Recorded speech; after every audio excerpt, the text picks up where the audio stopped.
한국의 증여세 정말 만만치가 않죠. 내가 평생 힘들게 모은 자산을 자녀에게 물려주려고 할 때 세금으로 절반이 그냥 사라져버릴 수도 있다는 거 혹시 아세요? 오늘은 이 엄청난 증여세 부담을 확 줄여줄 아주 스마트한 전략들을 하나씩 알려드릴게요. 이거 정말 부모님이나 사업하시는 분들이라면 누구나 한 번쯤은 해봤을 고민 아닐까요? 내 자산을 어떻게 하면 온전히 지켜서 물려줄 수 있을까 하고 말이죠.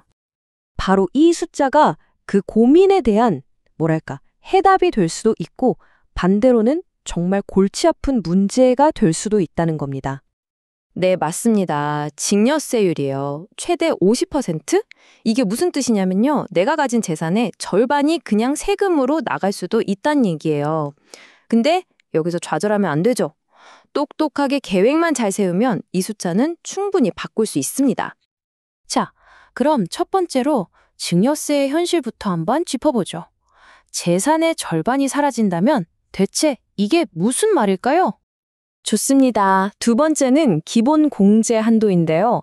어떤 전략을 쓰던 간에 이 게임의 가장 기본적인 룰부터 알아야 하지 않겠어요?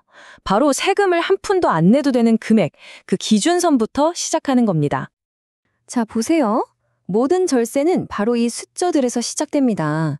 10년마다 배우자한테는 6억 원, 그리고 성인 자녀에게는 5천만 원까지는 세금이 없다는 거예요. 이게 바로 우리가 앞으로 쌓아올릴 모든 절세 전략의 가장 단단한 기초, 벽돌 같은 거라고 보시면 돼요. 자, 세 번째 전략입니다. 바로 시간을 우리 편으로 만드는 건데요. 이 증여세라는 거대한 적 앞에서 시간만큼 강력한 무기는 없습니다. 이게 얼마나 강력하냐면요. 한번 보세요. 아이가 딱 태어났을 때 2천만 원, 그리고 10살 때 또 2천만 원, 20살 성인이 됐을 때 5천만 원. 이렇게 10년 공제 주기를 딱딱 맞춰서 활용하면요.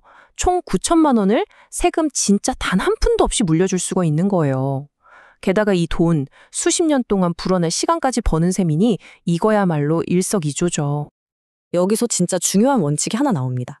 자, 공제 한도는 받는 사람 기준이거든요. 근데 세율은요. 주는 사람마다 따로따로 계산해요. 이게 무슨 말이냐면 2억을 아버지 혼자서 턱 주시는 것보다 아버지 1억, 할아버지 1억 이렇게 나눠서 주면 세금이 무려 1,000만 원이나 줄어든다는 겁니다. 와, 이거 정말 엄청난 차이죠? 좋습니다. 그럼 네 번째 전략으로 넘어가 볼까요? 이제 단순히 돈을 나눠서 주는 걸 넘어서 무엇을, 그리고 언제 주느냐, 이 타이밍의 문제로 들어가 보겠습니다. 아니, 왜 하필 이런 자산들일까요? 그 비밀은요, 바로 가치평가 방식에 숨어 있습니다. 이런 자산들은요, 우리가 생각하는 실제 시장 가격이 아니라 기준시가나 공시지가처럼 훨씬 낮게 책정된 금액으로 세금을 매길 때가 많거든요. 그러니까 핵심은 뭐다? 가치가 막 오르기 전에 저평가됐을 때 미리 증여하는 겁니다. 맞습니다. 타이밍이 정말 모든 걸 결정해요. 특히 주식 같은 자산은요, 시장이 안 좋아서 가치가 뚝 떨어졌을 때, 그때가 바로 증여의 골든 타이밍인 거죠. 심지어 사업하시는 분들은요, 이 비상장 주식의 가치를 합법적으로 조절해서 증여하기에 가장 좋은 타이밍을 직접 만들어낼 수도 있습니다. 자, 다섯 번째입니다. 이제부터는 진짜 전문가들의 영역으로 들어가 볼게요. 부채와 법인을 활용해서 아예 세금 구조 자체를 확 바꾸는 그런 기술들입니다. 이것이 바로 부담부 증여라는 건데요. 마치 마술 같아요. 보세요. 10억짜리 건물에 대한 세금 폭탄 하나를 증여세 5억, 양도세 5억 이렇게 두 개의 작은 세금으로 쪼개는 효과가 있는 거죠. 보통 양도세율이 증여세율보다 낮기 때문에 전체적으로 내야 할 세금이 확 줄어드는 겁니다. 정말 똑똑한 방법이죠. 하지만 여기서 정말 중요한 주의사항이 하나 있습니다. 타이밍이 전부라고 말씀드렸죠? 만약에 증여 직전에 대출 때문에 은행에서 감정평가를 새로 받았다?